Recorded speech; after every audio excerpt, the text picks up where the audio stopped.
What is up, guys, and welcome back to the channel. Now we got Project CB9 right next to me. We did not forget about this car, and right here bolted to the hub I got a fender roller in position. I'm going to show you guys how to roll fenders so you can fit some larger wheels and tires on your car. So let's go ahead and get started. Okay, fender rolling 101. The major components you'll need is a fender roller and a heat gun for this process. This is the Eastwood fender roller. There's many brands out there, ones on eBay and whatnot, but this Eastwood has received a lot of positive reviews, so I'm giving this one a chance. And this heat gun is made by Genesis. There's numerous heat guns out there as well, so I'll leave it up to you what you guys want to choose and what your budget is. Okay, the first process of rolling the fenders is you need to raise up your car, put it up on jack stands, and remove the wheels and tires, preferably the rear, because that's what we're going to be focusing on today. All right, and taking a closer look at the rear suspension on Project CB9, which is a 93 by the way. From my understanding, the 94 to 97 Accord rear suspension is the same manner as well. So you've got this upper control arm with the ball joint that's going to be in the way of our fender roller because this arm has to swing left and right on here.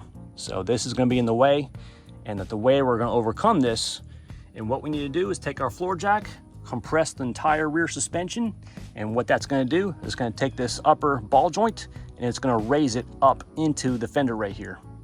That will take it away from the fender roller process, and that's what our intention is.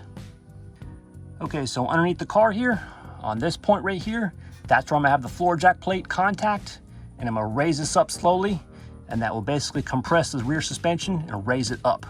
So let's go ahead and raise it up right now.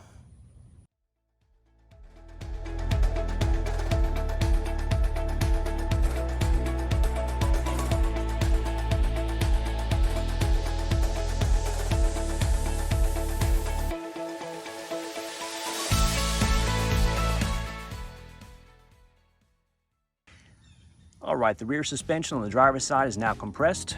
And as you can see, with this upper ball joint, it is buried up into the fender well. I should have enough clearance on this lip, because that's what we're gonna be focused on right here with the fender roller. So hopefully that's not gonna be in the way. But as you can see, I had to jack that thing up pretty high right there. And I don't know if you can see the angle of that hub as well. So when I start raising that thing up, it actually changes the camber on it. So basically the camber is just like that. So when you lower your car, you're more than likely gonna need a camber kit for this. So now the next step, we need to go ahead and fit the fender roller onto this hub right here, and hopefully it's gonna be just the right length in order to roll this top fender edge, because that's what we're focusing on today. So let's go ahead and bolt the fender roller onto the hub right there.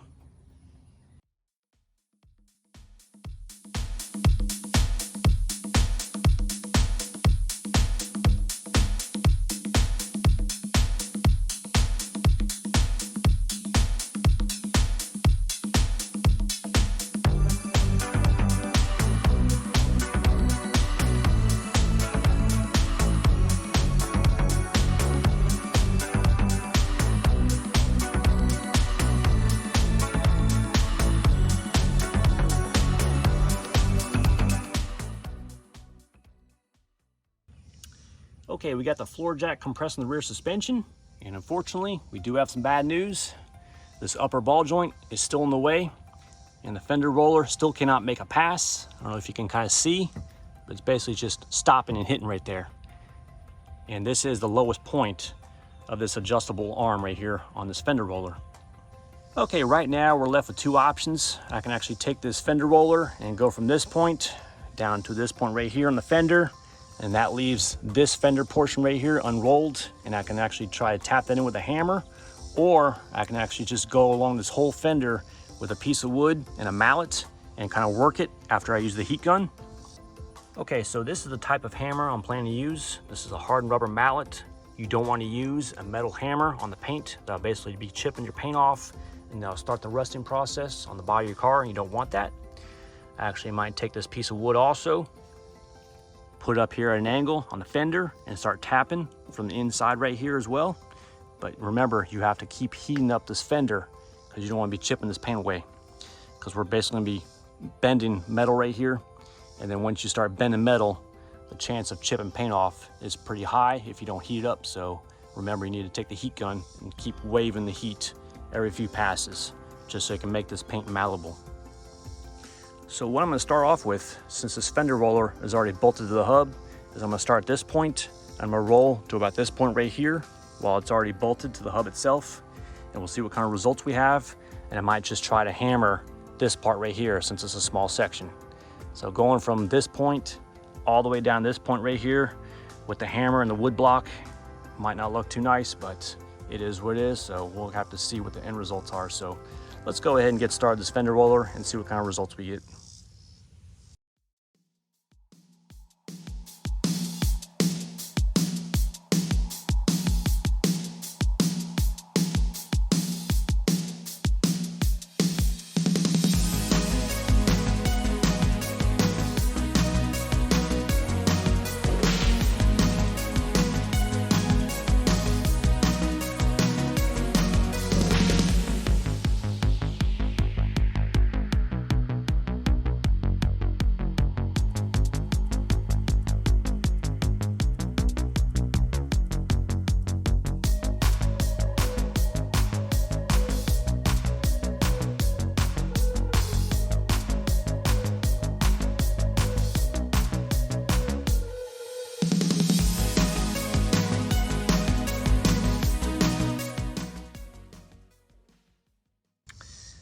Okay, after about 20 minutes working with the heat gun and the fender roller, let me show you the results we got.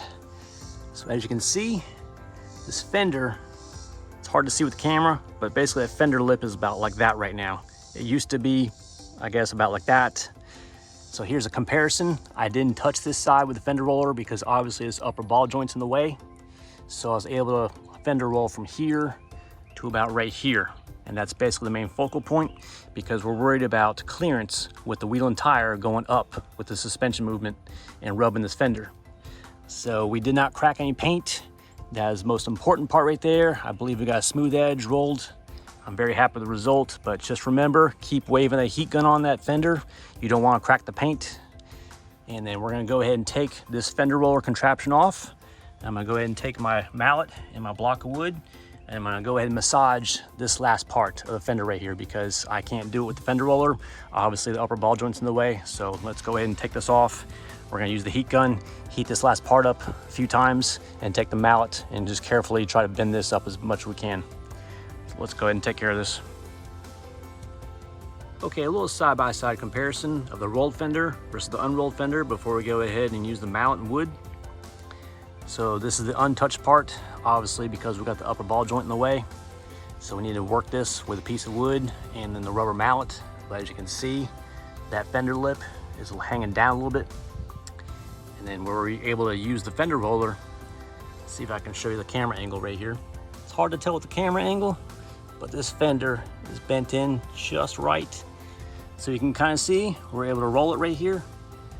And then basically where the factory lip is at. That's where we basically had to stop. So predominantly we're working on this side to about this side right here. We're just worried about the wheel and tire going up and down with the suspension movement and not rubbing this upper fender right here.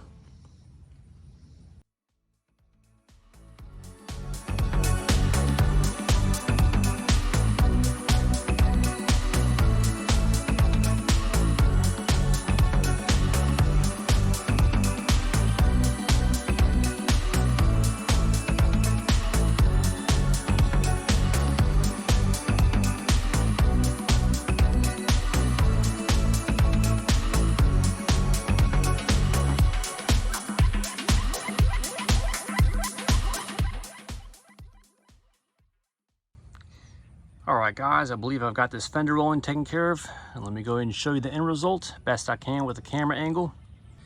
So essentially right here, this is the factory angle of the fender. And then this is basically where the fender roller started right here. And as you can see, it gets a little bit more aggressive before you go up north. Not sure if you can follow along with that angle. That's bent in pretty well, very smooth. Show you from the other side. In this area further on back, the upper ball joint was in my way, so I had to do this by hand by means of a regular hammer, piece of wood, and 2 mallets. And you just gotta make sure you keep heating this thing up every so often. And basically I just go in there and hammer away and hammer away and hammer away. You don't wanna go too heavy. You just kinda wanna massage this thing, but I think it turned out pretty well.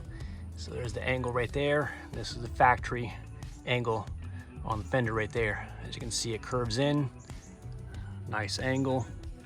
So I think this is gonna work with the wheel and tire fitment. So now we need to go on the other side and repeat the process. Okay, so we're on the second side of rolling fenders. Let me go ahead and go over some of the information of doing this process. Now, as you can see here, the upper ball joint's in the way, so I'm basically gonna be rolling from here over to about right here. So basically, I've got the roller at a 45 angle, and then as I do some passes, I'm gonna go ahead and take this crank down about maybe a quarter, maybe half a turn, and just roll it some more. But you don't wanna get too greedy, so once you do about 1 or 2 passes, you wanna stop, get the heat gun, and warm this fender up because you don't want to chip paint away.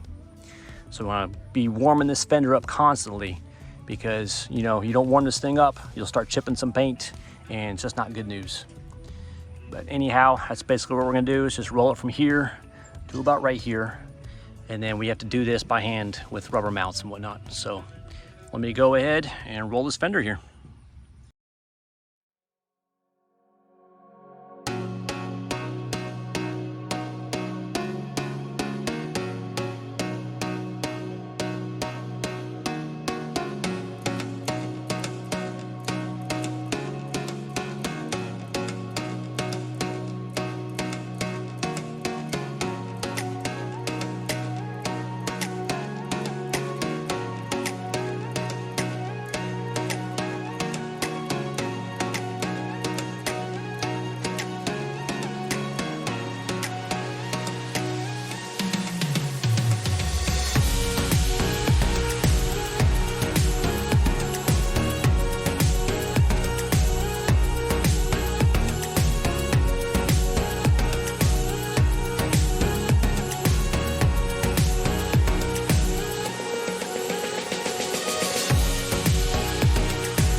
Okay, now that the fender rolling is complete from here to here, a few passes with the heat gun and a few passes with the fender roller, I'm gonna go ahead and show you guys how to adjust the fender roller itself.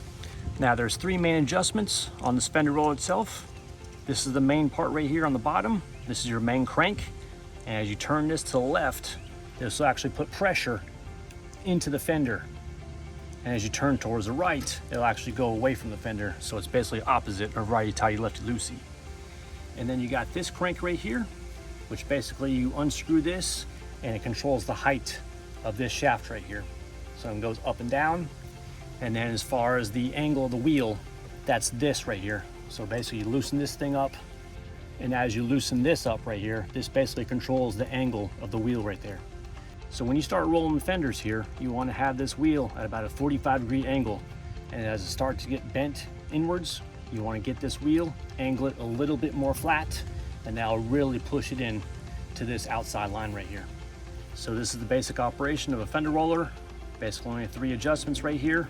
It's not too complex, but just make sure to take your time and make sure that this paintwork is heated up constantly because you don't want to chip away paint. So now I'm gonna go ahead and take this off and then work on this space right here since our upper ball joint's in the way.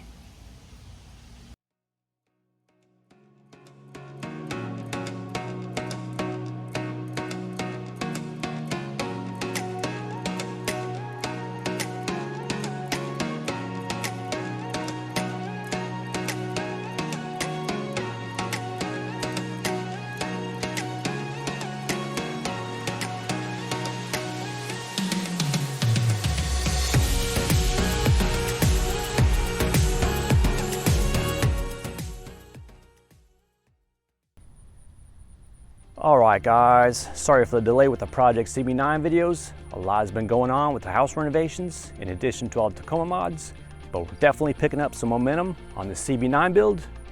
Now that I got the fenders all rolled, we're ready to install some 17x9 wheels wrapped up in 235 4017s, which is a drastic size upgrade from the OEM 15s with 195 60/15 tires. It's going to look absolutely incredible once the new set gets mounted. Anyhow, the next step of the process is to start taking the suspension apart, which will be converting Project CB9 to a 5 lug conversion. And I'm gonna go ahead and show you guys exactly how it's done step by step. So keep tuning in as we bring this CB9 that was deemed for the junkyard into incredible vintage wagon builds. And remember, restore those vintage cars and keep them on the road. And if you guys like this video, please give me a thumbs up. Thanks for watching and have a fantastic day.